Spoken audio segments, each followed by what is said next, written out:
Hello students, welcome you all to the YouTube channel of Radhika Classes. In this session, we are going to discuss about the topic. Our today's topic is Human Genome Project. आज हम बात करने वाले हैं Human Genome Project की. It is a topic of class 12th biology, chapter number 6, that is molecular basis of inheritance की. तो फिर start करते हैं आज के टॉपिक से. आज का हमारा टॉपिक है बच्चे Human Genome Project. Human Genome Project is said to be or considered to be a mega project. हम इसे मेगा प्रोजेक्ट क्यों कह रहे हैं बच्चे? Why it is considered as mega project? Because it was estimated. Project को start करने से पहले जो एस्टिमेशंस की गई कि it was estimated that about 3 into 10 raised to power 9 base pairs are present and to sequence one base pair, the cost is that is $3 per base is the cost. And अगर हम total estimation करेंगे तो it becomes 9 multiply करके $9 billion. It is $9 billion. So that's why it is considered as a mega project. And this project was started or launched. This project is launched in 1990 and completed in 2003. Long project था ये बहुत, ठीक है? 13 years long. It completed in 13 years. That's why it is a mega project. That's why it is considered as a mega project. One more thing बच्चे, अगर यही 9 billion ये जो बेस पेयर है हमारे 3 into 10 raised to power 9 base pairs को हमें अगर लिखना है, if they are written in a book, अगर हम इसको किसी बुक में लिखना चाह रहे हैं and book of 1000 pages and each page has 1000 letters, then what we require 3300 books. 3300 books. So बच्चे इतना सारा डाटा जो है एक ही बुक पे या बुक्स में स्टोर करना इज क्वाइट डिफिकल्ट. तो यहां से एक बायोलॉजी की नई ब्रांच इमर्ज हुई, that is emergence of bioinformatics to club the biology with the information technology, जिसमें क्या बनाया गया? डाटाबेसेस बनाए गए to store the databases, computer softwares to store the information. Today we have so many databases. आप NCBI की एक portal है, NCBI portal, you can visit NCBI portal और आप NCBI portal पे जाके you can see the sequence of any of the protein or the enzyme of the human body or various organisms also जो sequence हो चुके हैं. आप उनका protein sequence देख सकते हो, आप उसका nucleotide sequence देख सकते हो. This is the portal NCBI पे आप जाके किसी भी, that is a bioinformatics. तो bioinformatics की जो branch है वो कहाँ से emerge हुई? Because of a mega project, that is Human Genome Project. And in this project there is the need to deal with ethical, legal and social issues. This is also a main concern कि हमें क्या करना था, इसके साथ साथ ethical, legal और social issues के साथ भी deal करना था in a Human Genome Project. And Human Genome Project is a quite large mega project and it was launched, contributed by the various countries such as France, Japan and many other countries contributed in this. And the Wellcome Trust of UK, आप यहाँ याद रखोगे, Wellcome Trust of UK become a contributing partner in initiation of this mega project. So Human Genome Project is a mega project. अब हम इसके goals की बात कर लेते हैं बच्चे. What are the goals of human genome project? जब उसको स्टार्ट किया गया तो क्या गोल्स सेट किए गए for this? Some of the important goals for the HGP human genome project were as follows. First, identifying all the approximately 20,000 to 25,000 genes की human DNA में इतनी सारी जीन्स है, उनको आइडेंटिफाई करना है, उनकी सीक्वेंस को आइडेंटिफाई करना है. To determine the sequence of 3 billion chemical bases that make up a human DNA. हमने स्टार्टिंग में बताया कि it was estimated कि estimated that 3 into 10 raised to power 9 base pairs are there, तो उन सबको सीक्वेंस करना is the goal and store that information in a databases by the help of bioinformatics, a new branch that emerged here, and it is stored in the now in a NCBI portal. NCBI portal में आपको ये सभी databases की information मिलेगी. And to improve the tools for data analysis. Data analysis means you can see the all the data and there only you can compare all the data with the other organism. Means if you have a gene of insulin, you want to see the sequence, nucleotide sequence of insulin, you can see in NCBI portal, you can see the sequence of insulin, nucleotide sequence as well as protein sequence, उसके amino acid sequence देख सकते हो, and you can compare it with the other organisms also जिनकी identify हो चुकी है same sequence कि कितना % matching है और कितना different है. ठीक है बच्चे? Now fifth, transfer related technologies to other sector such as industries. और इन्हीं सेक्टर में इस टेक्नोलॉजी को ह्यूमन जीनोम प्रोजेक्ट से जो हम जीन सीक्वेंस कर रहे हैं उसको डिफरेंट इंडस्ट्रीज में बेनिफिट्स के लिए यूज करना. For example health care industry as well as the human genome project हम करेंगे तो सबसे ज्यादा बेनिफिट मिलेगा हेल्थ केयर इंडस्ट्रीज को to identify the various genetic disorders और उनके इश्यूज. ठीक है. Plus it also helps in some other factories, in some other industries also. And to address the ethical, legal and social issues may arise from the project. कि अगर इस project की वजह से कोई ethical issue arise हो रहा है, कोई legal issue arise हो रहा है और कोई social issue arise हो रहा है तो उनको भी address करना है, उनको भी खत्म करना है because it is a very important project that runs for 13 years. Now we will talk about the method. बहुत important चीज है बच्चे methodology. मेथड क्या फॉलो किया? तो मेथड जो फॉलो किया बच्चे आपको पता है, you know about your DNA. Our DNA, total DNA is not coding. Our DNA में, हमारे डीएनए में कुछ पार्ट क्या है? कोडिंग पार्ट है एंड कुछ part is non coding part. The part of DNA that codes for the protein, जो protein बना रहा है, एमआरएनए से प्रोटीन बनाएगा, they are called exons. They are called exons while non coding parts are called intron. Now during the methodology, जब methodology जो follow की, there were two approaches. Means there were the two group of scientists. They have two different approach. One were saying कि we will code to sequence the coding DNA only.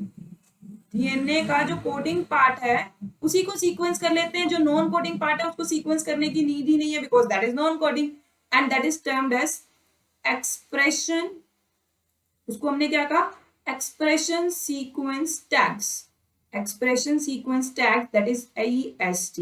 To express the DNA, to code, identify the DNA sequence of only expressed part, coding part that codes for particular protein. And the second approach, that is the second group of scientists were saying कि to sequence the entire DNA. हमें पूरे के पूरे DNA को sequence करना चाहिए and then align them, arrange them all the bases, all the sequence DNA in a one figure, that is called sequence annotation. इसको क्या नाम दिया? Sequence annotation. What does that sequence annotation means? कि आप सारे के सारे DNA को fragments में करके उनको sequence करोगे, sequence पता करोगे, then align them using a databases again, softwares again, आप उसको एक दूसरे के साथ arrange करोगे using the different method, that is called sequence annotation. So बच्चे जो मेथड यूज किया जाता है for the sequencing of DNA, उसमें फर्स्ट स्टेप क्या रहता है हमारा? The first step is isolation of DNA. DNA को आइसोलेट किया जाएगा. Obviously human DNA, human genome project कर रहे हैं तो ह्यूमन डीएनए को ही आइसोलेट किया जाएगा. And then cutting the DNA in fragments, क्योंकि पूरा डीएनए एक साथ सीक्वेंस नहीं हो सकता, तो cutting, for the cutting of DNA we use restriction enzymes. Restriction enzyme से कट करके उस डीएनए को and then to separate that fragments हम यूज करेंगे जेल इलेक्ट्रोफोरेसिस. आपको स्टेप्स लर्न करने हैं, पता होने चाहिए. Just once you isolate the DNA, cut the DNA with the help of enzyme that is called restriction endonuclease, restriction enzymes, and then separate all the fragments via gel electrophoresis. फिर उसको using recombinant DNA technology आप vectors के through किसमें introduce करोगे? Host में, ताकि हम उसका वेक्टर्स के थ्रू जाके उसका चेक कर सकें वो एक्सप्रेस कर रहा है या नहीं. And then by using Sanger's method, chemical method है सेंगर्स मेथड, उसका सीक्वेंस आइडेंटिफाई करेंगे। क्या करेंगे? सीक्वेंस को आइडेंटिफाई करेंगे। एंड यहां जो बच्चे वेक्टर्स यूज किए, the most common vectors that were used during human genome project were back and YAC. What is BAC and YAC? BAC means bacterial artificial chromosome and YAC means yeast artificial chromosome. Bacterial artificial chromosome हम बहुत सारी places पे अगर यही को use कर पा रहे हैं because bacteria is prokaryote but humans are eukaryote, तो वहां पे क्या यूज किया? यूकैरियोटिक ऑर्गेनिज्म यीस्ट फंगस को यूज करके yeast artificial chromosome use किया. So this is a methodology. Two approaches were there. One is to sequence the coding DNA and another was to code the sequence the entire DNA. When the approach in which the only coding DNA is sequenced, it is called expression sequence tag, and another one is sequence annotation. What were the steps followed? Isolation of DNA, then restriction digestion, enzymes को DNA को fragments में cut किया, उन fragments को separate किया, and then vector के through, vectors कौन से यूज किए? BAC and YAC, bacterial artificial chromosome as well as yeast artificial chromosome, ये दो वेक्टर्स यूज करके उनको होस्ट में डाला गया। बच्चे ये क्वेश्चन आया एक बार कि in back what is the host? Obviously हम अगर बैक्टीरियल आर्टिफिशियल क्रोमोसोम यूज कर रहे हैं तो उस वेक्टर को हम कहां इंट्रोड्यूस करेंगे? Bacteria is a host and in for the yeast artificial chromosome host is yeast, and then sequencing of that fragment is using the Sanger's method, and then annotation किया गया, अलाइनमेंट किया गया using the softwares, databases को, softwares को use करके उनका sequence annotation किया। Because to sequence the entire DNA, कितना डीएनए था हमारे पास? 3 × 10⁻⁹ बेस पेयर्स का जो डीएनए था उसको अलाइन करना, अरेंज करना मैन्युअली इज क्वाइट डिफिकल्ट, इसलिए क्या यूज किया गया? सॉफ्टवेयर्स को यूज किया गया for the alignment of the DNA, fragments of a DNA on the basis of overlapping regions, हमने उनको align किया गया. Now the next is advantages of this project. Advantages of this project, advantages of Human Genome Project, which is a mega project. It is a mega project. इस mega project की क्या advantages थी? इसे हमें क्या मिलना पड़ेगा? To identify the genetic disorders. जितने भी अगर मेरे पास सीक्वेंस होगी पूरे डीएनए की, तो I can easily identify the genetic disorder those are which are existing and that may exist in future. ठीक है, फ्यूचर में कोई ऐसा जेनेटिक डिसऑर्डर अराइज होता है, if I have total sequence of DNA, तो वो जेनेटिक डिसऑर्डर्स क्या होंगे? इजीली आइडेंटिफाई हो जाएंगे, and it will provide more information about non human organism. हम बाकी ऑर्गेनिज्म से ह्यूमन डीएनए को कंपेयर कर सकते हैं। एग्जाम्पल किसके साथ बताएगा? कंपेयर करेगा बैक्टीरिया के साथ, फ्रूट फ्लाई के साथ हम कंपेयर कर सकते हैं, और एनी प्लांट कि what are the differences in the genes. हम यहाँ से एवोल्यूशनरी रिलेशनशिप को स्टडी कर सकते हैं, एवोल्यूशनरी रिलेशनशिप को, बिकॉज डीएनए की सीक्वेंसेस ही तो हैं जो एवोल्यूशन में पार्ट ले रही है, तो वहां से हम आइडेंटिफाई कर सकते हैं कि how humans are related to each other. To understand, सबसे important, to understand human biology, हम ह्यूमन बायोलॉजी को इजीली समझ पाएंगे। क्लियर है बच्चे? यहाँ आई थिंक आपको क्लियर हो गया होगा कि what are the advantages of human genome project, that was a mega project. Now let's move to the salient features of the human genome project, जो कि बहुत ज्यादा इंपॉर्टेंट है, तो पढ़ते हैं इनको। First is the human genome contains 3164.7 million nucleotide basis. हमने क्या एस्टिमेट किया था? 10⁹ बिलियन, ये मिलियंस में आया आपका bases. Average gene consist of 3000 bases. अगर हम एज एन एवरेज, हर जीन का बच्चे अपना साइज है, every gene has its own size, कोई जीन छोटी होगी कोई जीन बड़ी होगी, बट एक एवरेज की बात करें तो average size of a gene is 3000 bases, which varies greatly in a size। कोई बहुत छोटी भी हो सकती है, ज्यादा बड़ी भी हो सकती है। The largest gene is of dystrophin. Human gene जो लार्जेस्ट जीन है वो कौन सी है? डिस्ट्रोपिन, और उसका साइज क्या है? 2.4 मिलियन बेसिस। हमने क्या एस्टिमेट किया था? The total number of gene estimated was approximately 30,000, much lower than previous estimated of 80,000, मतलब जो total number of gene is 30 estimated at 30,000 but at much lower than the previous estimation of 80,000 to 1,40,000 gene. Almost 99% of nucleic bases are exactly same in all people. ये बात आप याद रखोगे. All the human beings have almost same DNA, that is 99.9% DNA is same. Means only 1% of DNA is different, and that 1% of the different DNA is a basis of DNA fingerprinting. That 1% of DNA, different DNA is basis of DNA fingerprinting. Next class में हम यही पढ़ने वाले हैं कि वो कैसे 1% DNA से हम DNA fingerprinting करते हैं. Okay, the next is the function are unknown for over 50% of discovered gene. जितनी भी जीन्स डिस्कवर्ड हुई हैं उसमें से हमें अभी तक 50% जीन्स का फंक्शन आइडेंटिफाई नहीं है. Fifth point, less than 2% of genome is code for protein. मतलब हमारा जो कोडिंग डीएनए है, coding DNA is less than 2% of the total gene. Total जितना भी बेसिस है, मींस अगर आपके पास पीछे ये 3 मिलियन मिलियन बेसिस हैं, उसमें से सिर्फ 2% of DNA is coding, rest is non coding, means वो प्रोटीन नहीं बनाएगा.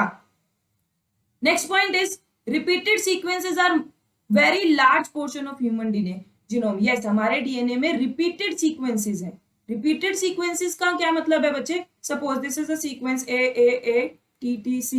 सो ये पर्टिकुलर सीक्वेंस मैंने ये सपोज किया, तो ये सीक्वेंस बहुत बार रिपीट होते हैं डिफरेंट लोकेशंस पे हमारे डीएनए में, डिफरेंट क्रोमोसोम्स में मिलेगी. This is called repeated sequences. Repeated sequences are stretch of DNA sequence that are repeated many times, sometimes 100. कुछ सीक्वेंसेस तो ऐसी हैं जो 100 to 1000 टाइम्स भी हमें रिपीट होती मिलेंगी. They are thought to have a no direct coding function, और ये नॉन कोडिंग फंक्शन, इनका कोई कोडिंग फंक्शन नहीं है, means they do not code for any gene. These are the part. Repeated sequences are most probably the non coding DNA, जो किसी भी protein को कोड नहीं कर रही है, but they shed a light on the chromosome structure. लेकिन इनकी वजह से हमारे जो क्रोमोसोम का स्ट्रक्चर है, हमारे डिफरेंट टाइप्स ऑफ स्ट्रक्चर्स हैं बच्चे क्रोमोसोम के, मेटासेंट्रिक, सब मेटासेंट्रिक, एक्रोसेंट्रिक, तीनों, तो वो इन्हीं रिपीटेड सीक्वेंस की वजह से ही फिक्स्ड है. and chromosome dynamics and they play a very important role in evolution में इनका बहुत important role है. now the next point, very important point, MCQ point of view से ये इस पे बहुत बार क्वेश्चन पूछा जाता है. एक बच्चे ये डिस्ट्रोफिन लार्जेस्ट जीन पे भी क्वेश्चन पूछा जाता है कि इसकी कितनी सीक्वेंस है, 2.4 million. And this again chromosome 1 has most genes, कितनी, 2968 genes are present on chromosome 1 and chromosome Y has fewer genes, that is only 23. अच्छा बच्चे बताओ, अगर आपसे पूछेगा टाइप्स ऑफ क्रोमोसोम कितने हैं हमारे पास, टाइप्स ऑफ क्रोमोसोम कितने हैं, कितने क्रोमोसोम को ह्यूमन जीनोम प्रोजेक्ट में सीक्वेंस किया गया, तो it is 24. How they are 24 chromosomes को कैसे सीक्वेंस किया गया? सो बच्चे we have 46 chromosomes in a pair, उसमें से 23 pairs, 46 chromosome exist in a pair, that is 23 pairs. अब 23 पेयर्स है तो फिर 24 कैसे कह रही हूँ? ठीक है, 23 क्रोमोसोम, पेयर वाले क्रोमोसोम की तो जीन अलाइनमेंट सेम होगी, सीक्वेंसिंग सेम होगी, तो फिर 24 कैसे? तो बच्चे you know in females 22 first 22 pair of chromosomes are same autosomes in males and females, while the last pair of chromosome has XX, तो ये एक क्रोमोसोम काउंट हुआ, एंड ये X तो इसी के सिमिलर होगा इसकी सीक्वेंस, लेकिन Y की sequence is different from X, तो Y क्रोमोसोम को भी सीक्वेंस किया गया. सो 23 क्रोमोसोम प्लस एक Y क्रोमोसोम मेल का एक्स्ट्रा सीक्वेंस करना था. So during human genome project how many chromosomes were sequence? तो 24 क्रोमोसोम्स वर सीक्वेंस. नेक्स्ट पॉइंट क्या है बच्चे हमारा, कि scientist have identified about 1.4 million locations where single base difference, SNP, single nucleotide polymorphism is, it is pronounced as SNPs, occur in humans. This information promises to revolutionize the process of finding chromosome location for disease associated sequencing and tracing human history. Yes बच्चे, SNPs जो है ना, they play a very important role during the human genome project. समझेंगे SNPs क्या है. Suppose बच्चे हमारे DNA की कोई ये सीक्वेंस है, बहुत लंबी सीक्वेंस है, इसको मैं डॉट डॉट कर दिया, अभी ये सीक्वेंस है, बट दूसरी टाइम पे सीक्वेंस क्या मिली, सिर्फ और सिर्फ एक बेस पेयर का डिफरेंस है, only differences of one base pair. Next time it is only again one base pair का डिफरेंस मिला। सिंगल न्यूक्लियोटाइड में पॉलीमॉर्फिज्म मिला।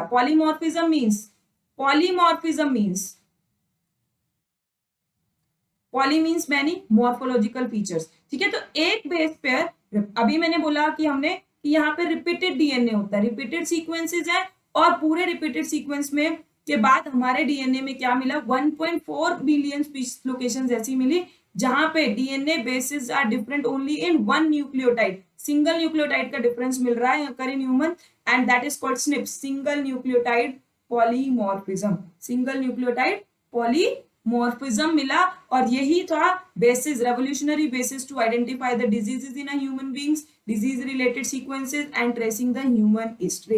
They play a very important role. So these are the slant features of the Human Genome Project. Now, goals.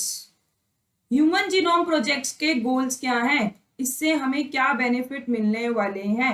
क्या goals achieve हुए? So, to identify again, जो identify करना है हमें, sorry, goals की बात नहीं, sorry, it is applications. Application human genome project से हमें क्या मिलने वाला है, to identify the genetic disorders, हम जेनेटिक डिसऑर्डर्स को इजीली आइडेंटिफाई कर सकते हैं। इंफॉर्मेशन मिली हमें, information of all the genes, हमें इंफॉर्मेशन मिल गई सभी जीन्स की, to understand the mutations, easy to understand the mutations in a DNA, हम उसे easily समझ सक रहे हैं। easy to compare genome with other organism, हम दूसरे ऑर्गेनिज्म के साथ भी अपने जीनोम को कंपेयर कर सकते हैं, और कुछ हेल्थ केयर सेक्टर्स में, मेडिसिन, वैक्सीनेशन, इन सब सेक्टर्स में उसको इंप्लीमेंट कर सकते हैं। And after that only the genome of, अभी ह्यूमन जीनोम खत्म होने के बाद, ह्यूमन जीनोम प्रोजेक्ट खत्म होने के बाद, genome of yeast, rice and Drosophila is also sequenced because they again have a very important role.